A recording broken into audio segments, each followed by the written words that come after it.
where do all these people go? Because, even in examples, they could do AI labeling. They need to be upskilled and trained. Mm-hmm. And I worry that the rate of disruption isn't going to meet the rate of creation of new opportunities. And I really do worry about this. I think people wonder why I have these conversations on this podcast over and over again. My philosophy to having conversations on this podcast is basically, I'll say to my team, I'll say, Steve, do you want to have a conversation about, this particular subject, the gut microbiome? And I'll say, we've covered it. Which basically means I'm no longer curious. Yep. I have the answers. I know about the trillions of gut micro, and I know how the gut-brain axis. Let's move on. Yep. I keep having these conversations about AI because I feel like I'm getting no good answers. Okay, so here's what's interesting. There is something which you have, which is this elite mindset, which is how do I organize society so that everyone gets a job and everyone does stuff, right? And this is the trap that many people have fallen into. And it's actually at the root cause of socialism. So the root of socialism is that I know better than everybody else and I will come up with a way of running society so everyone gets looked after. That's the top-down mindset. The crazy mindset that actually works is if we give people education and training and we make opportunity transparent and we actually let people know what's actually happening in the market and we give them price signal data, they will self-organize and reorganize and they will have a bottom-up revolution and they'll find amazing, interesting things to do. The money is in the economy. You think that's true? That's called capitalism.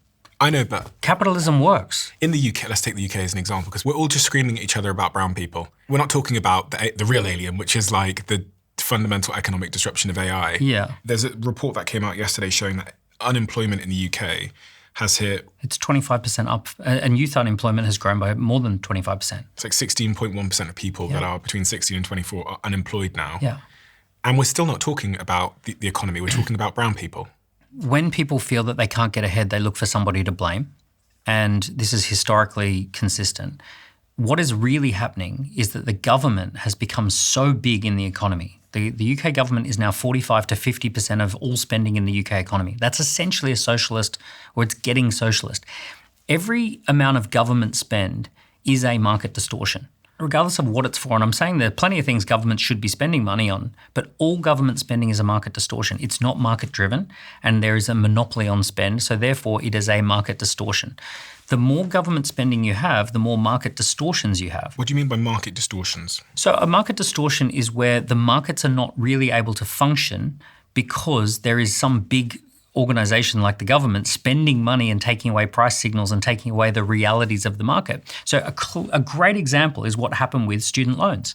So rather than in a capitalist society, what would have happened is that young people would have heard, oh my goodness, there's a shortage of bricklayers. Have you heard that bricklayers are making £300 a day? Wow, I would love to make £300 a day. I'm going to go be a bricklayer.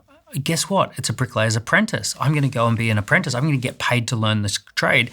And there would be a market-driven pull towards being a bricklayer. A young person would get a job at a bank and the bank would say, hey, can we please pay for you to do a finance degree because we need more people who've got a finance degree and we will actually pay for you to go through that. So that's a functioning market. It's basically based on needs and wants and things that are needed within the economy. What the government did is they created what's called a market distortion.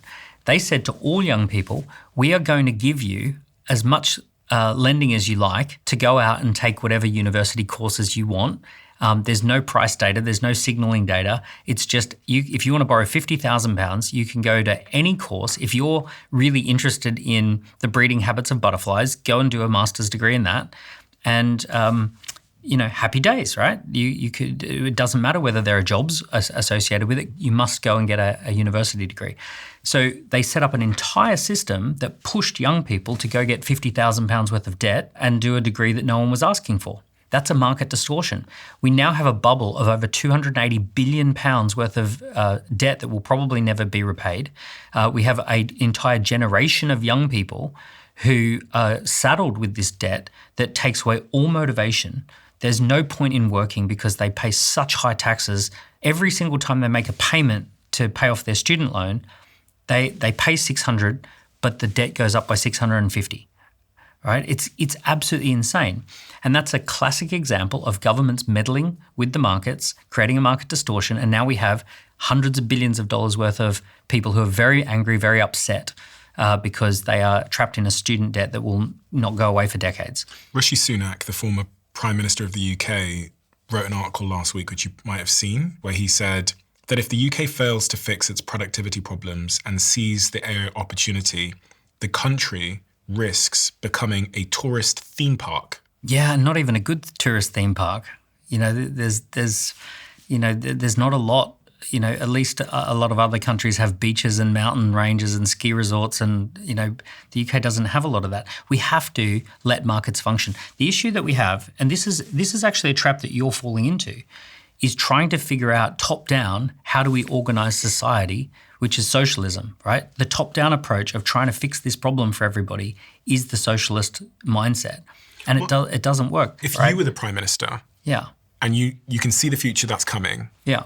What would you do? So the number one thing the UK needs to do is reduce government involvement, right? We need to get the government spending down less than 35%. Where'd you cut? Right? So the key thing that you need is that there's loads of places to cut, right? Like getting involved in trying to do wind farms and solar farms and all of this 40 billion and all this sort of stuff. Preventing companies from accessing natural gas that is just sitting under our feet is a crazy thing to do. Spending 20 billion trying to give away one of our islands to someone is a crazy thing to do. There's all sorts of crazy things that the government is spending money on. Bureaucracy is a crazy spend. Do you know the Birmingham City Council, they wanted to migrate from SAP to Oracle? What's that? From a CRM system with SAP to a CRM system with Oracle, a software system, right? So they wanted to migrate from one software system to another software system. They thought that it would cost £19 million, which in itself is a very high amount to migrate from one software to another software. It cost £220 million. So you saying that you think the government should just do less stuff? They should be involved in less stuff, because what's happening right now is that there is so much government spending that the benefits for succeeding are being eroded by taxation and people are just leaving. See, here's the thing. With capitalism, the only benefit of capitalism is the creative entrepreneurial process, right? That creative entrepreneurial process that produces amazing companies and amazing innovations, and it creates stuff that is better, faster, and cheaper for everybody's lives. That comes from capitalism. But if you take away the incentives for doing that, you essentially don't have that happen within your country. And then as soon as you don't have that, you don't have any economic growth. And then as soon as you don't have any economic growth, all you're left with is the debt. And the debt erodes your economy and kills your economy, and you don't have any growth to counterbalance the debt, so you enter a downward spiral. And that is basically the same socialist scam that happens over and over again everywhere that it's tried. You're essentially trying to get rid of the worst elements of an economy, which is cronyism and extraction, but that happens under socialism. You just simply lose the one thing that doesn't happen under socialism, which is the creative process, the entrepreneurial process, the innovative process that creates new value in the economy. So what we've currently done in the UK, we've taken away all incentives for people to be in the UK and to succeed. I'm sure you know people personally who are no longer in the UK as tax residents, who should be in the UK as tax residents. They liked the UK, they enjoyed living in the UK, but what happened? They left. You and I had a debate with a guy a year ago, and he said, oh no, people are not going to leave the UK. We can tax them as high as we possibly can. We can ramp up the taxes. Gary Stevenson. Yeah, Gary Stevenson. And Gary's prediction was that rich people are not going to leave. And he also predicted that the house prices are going to explode and that we're going to have these horrible house prices. What's happened? Housing market has gone flat because people are leaving. The economically active producers, providers, they have left in their droves. And the economy is now in real trouble. If you ask anyone who has left, what do they tell you is the reason that they left the UK? Well, it's one of two things. It's generally, I think they feel a sense of pessimism about building their future in a place that feels like it's on managed decline to some people. And then the other cohort will say tax reasons. High taxes, and it just feels like you can't get ahead. And also the third I'd say is they think that talent is elsewhere. So they think they have a better chance of getting capital and talent employees if they move to America or Dubai or whatever else. Yep. And if you go to Dubai, low taxes. And if you go to America, lower taxes, more opportunities. So we are living in a time where, a lot of countries are exploring this socialism thing. And unfortunately, it's a scam. But even what's interesting is even your mindset is we need to fix this top down as opposed to fix it bottom up. With AI, We need to give people price data, price signals. What does that mean? It means that they need to be able to see what's happening in the economy. A young person needs to know that someone's making a lot of profit. They need to be able to see there is opportunities to do this, there's opportunities to do that. They need to also see, oh, this is no longer an opportunity. So this was great. This was a great opportunity 5 years ago, but it's not such a great opportunity now. A lot of young people are going to discover, oh, wait a second, I could get into house renovations because a lot of houses need renovating. And they go, oh, cool, I've heard about someone who's making money doing that. I'm going to go do that. So that's just having access to price data. When I look back over the last couple of years, data from Henley and Partners, in 2023, it says 3,200 millionaires net left the UK. In 2024, 9,500 millionaires net left the UK. In 2025, projected 16,500 millionaires are expected to leave the UK, which is a record outflow. And predictions that have not yet been published warn that the trend is likely to continue into 2026. When you think about this, I guess there's two questions, which is, why does this matter? Mm-hmm. And then the next question is, what should I do about it on an individual level? So why does it matter is because 1% of people pay for 30% of the bills and 10% of people pay 60% of the bills. So if those people leave, then those bills get passed on to everybody. We've seen this here in New York. So we're in New York, and this socialist mayor, Mandani, has basically just come out today and said we need to put everybody's taxes up because we need to spread the bills of the city across all the residents because people are leaving, right? So he wants to propose a 9.5% tax rise on all people who own homes, regardless of the value of those homes. So essentially, when rich people leave, they leave behind a lot of bills that everybody else has to pay that they were previously paying.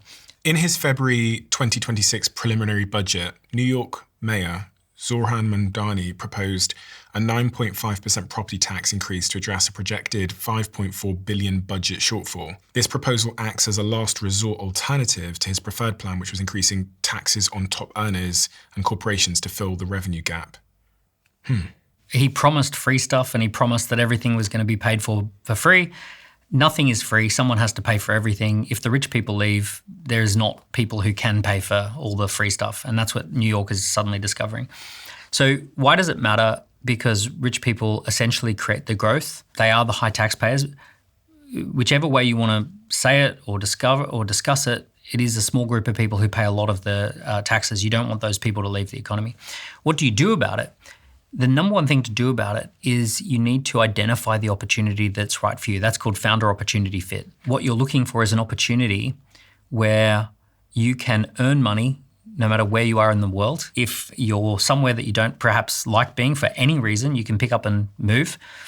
So the best kind of businesses and the best kind of opportunities at the moment are the ones that are not geographically limited to a particular city. It says that in New York, personal tax income remains pretty strong, but business tax collections have started to soften. Recent reports show they are roughly 378 million lower than initially projected as business formation slows down in New York. Yeah. It's the same story. We've seen this over and over again. Socialism is like a hot stove that every generation has to touch for themselves. That essentially every generation of young people, they think they've discovered something new. They think, oh my goodness, what if we just go to the rich people and take it off them and give it to everybody else and we'll redistribute the wealth? And even though it's been tried for 180 years since Karl Marx came along, it just doesn't work. It is a disaster and it ruins economies over and over and over again. And trying to offer lots and lots of free incentives without any productivity gains is a downward spiral. What's your bear case for the future of AI? Well, the bear case is that we have something called the Engels pause. The Engels pause is what happened in the industrial age, where for 50 years, all the wealth went to the top because of the new technology of the industrialization. When we went from agriculture to industrial age, that new technology displaced so many people that there were revolutions off the back of it. I mean, this is going to be even faster and more disruptive. Yeah, it's very, very disruptive, yeah. I said this once before in a conversation I had about AI, but I went to my friend's accelerator in San Francisco, which used to be a software accelerator. And when I walked in there and went around, he has, so hundreds of entrepreneurs in there building stuff. I was like, why is everyone building robots? And he was like, because, and he showed me this, I said this on a couple of episodes ago, he showed me this frying pan, which had a robotic arm attached to it. And he was like, cook your dinner for you. Yeah. And he was like, so 10 years ago, the expensive thing wasn't actually the robotic arm. He was like, all these pieces, they've been around for decades. He goes, the expensive thing was the intelligence. He goes, now it costs cents. Back then, it would have cost me tens of thousands to buy the intelligence that would know how to make your omelette for you. So he goes, what you're seeing now is we're actually in the Renaissance age of robotics. Yeah. And I looked around everywhere. I was like, oh, what's that machine over there? He goes, that makes your perfume for you in the morning. Yeah. You tell it how you want to smell today. It has all the scents loaded in, and it'll make you, and you can see anything that is currently got a Bluetooth in it will have intelligence in it. So your toothbrush will tell you whether you've brushed your teeth well enough, and it'll probably be the thing that books an appointment for your dentist and all that sort of stuff. So, I'll go even further. I'd say even things that don't, like my bed sheets, my pillows, my mattresses. And they will all have access to agents and all that sort of stuff. My bear case for AI is not about the intelligence side of things. I generally believe that more intelligence means a better society. There's never been a situation where lots of intelligence was a bad thing. So I think intelligence has a pretty strong bull case to it. But financial bubbles are a real thing, and I've lived through a couple of them. And what I've discovered is that they have widespread, massive impacts on all sorts of areas of society that you wouldn't even expect. And my real bear case for AI is that we overinvest in these data centers, we cause a massive financial collapse, and that we wipe out pension funds. I don't know if you know this, but they're packaging up the debt for these financial assets, and they're selling that to pension funds as private credit. So all of these huge data centers, what they're doing is paying 6% above inflation as a packaged up debt. They send it over. Now, when they go to the pension funds, they say, oh, this is backed by Google and backed by Microsoft and backed by Amazon. And then they say, oh, you know, it's a 6% financial instrument backed by these huge companies. But unfortunately, the mathematics of spending $600 billion a year on something that only has a 3 or 4 year lifespan, every single time in the last 180 years that we've spent more than 3% of our economy on an infrastructure build out, we've ended up with either a massive recession or a depression. Did you hear the Anthropic CEO? For anyone that doesn't know, Anthropic is one of the large AI companies. Claude. Yeah, they're the maker of Claude. Did you hear what he was saying the other day in the article he wrote about his concerns? Yeah. I saw at Davos. Yeah, he wrote it just after he left Davos. Daria Amede. Yeah. He said, humanity is about to be handed almost unimaginable power, and it is deeply unclear whether our social, political, and technological systems possess the maturity to wield it. I believe we are entering a rite of passage, both turbulent and inevitable, which will test who we are as a species. We are considerably closer to real danger in 2026 than we were in 2023. If the exponential continues, which is not certain, but now has a decade-long track record supporting it, then it cannot possibly be more than a few years before AI is better than humans at essentially everything. The same AI-enabled tools that are necessary to fight autocracies can be turned inward to create tyranny in our own countries. There is an alarming possibility of global totalitarian dictatorship. AI is so powerful, such a glittering prize, that it is very difficult for human civilization to impose any restraints on it at all. And he said this remarkable thing about, in that essay, about imagining if there was an island with 50,000 geniuses on it. A billion geniuses on it. Yeah. What would happen to society? And I think I don't know. Like, do you know what? I hope I'm really wrong about this. But when I think about this idea that there's 50 million geniuses on this brand new island, and I ask myself... I'm willing to work for free. When one learns something, they all learn something. Yep. You just take that as a first principle. You go, society is going to be very, very, very, very different. And maybe all of the advice we've been giving for the last 5-10 years about how to be successful, how to be an entrepreneur, how to succeed in business, maybe... It's for an economy that no longer exists. Yeah, we're going from a fundamental industrial age economy to an AI age economy, right? That is different. We will have different economic models. We also have a problem of aging. For all of human history, we've had a small number of old people at the top and a lot of young people at the bottom, and we now have 65% of all wealth in the economy is held by people over 65. And then you've got the financialized economy and the government economy, which is inflationary, and that they pump money in as stimulus. So while the entrepreneurs are making everything cheaper, even free, the governments are actually inflating the economy and the financial system's inflating the economy slightly faster than productivity gains, right? So what's happening is the entrepreneurs bring down the cost of everything and the governments and the financial system top it up with new stimulus. According to the rules that the government runs by, as AI creates huge deflationary impacts, they can actually just inflate the economy like unbelievably. They can pump huge amounts of stimulus into the economy. So this whole idea of UBI, universal basic income, it actually stacks up from an economic fundamentals, basics principles, where you can actually, provided you're getting the productivity gains where things are costing zero because of AI, you can actually just pump money into the economy and give money away for a period of time while we're going through that transition. Hopefully that prevents massive craziness from unfolding. And hopefully, as a result of having a huge amount of intelligence, we find really interesting, fun ways to structure society and do things. We're not necessarily leaving utopia. We shouldn't necessarily be grieving the loss of shitty jobs and grieving the loss of dehumanizing, low connectivity jobs. We have ruined the way that we pair bond. We've ruined the way that we do community. We've ruined the way that families run. We've got people working 2 jobs just to survive. Like, that's not something to be grieving the loss of. We need a new system. Maybe AI is going to actually give us the breathing room that we need to actually create a system that gets us back to a little bit towards the way that humans have flourished. Are we going to go towards UBI? It seems like in the short term that would have to be the case. So Sam Altman's over here working to build OpenAI, working 24 hours a day, let's just say, theoretically.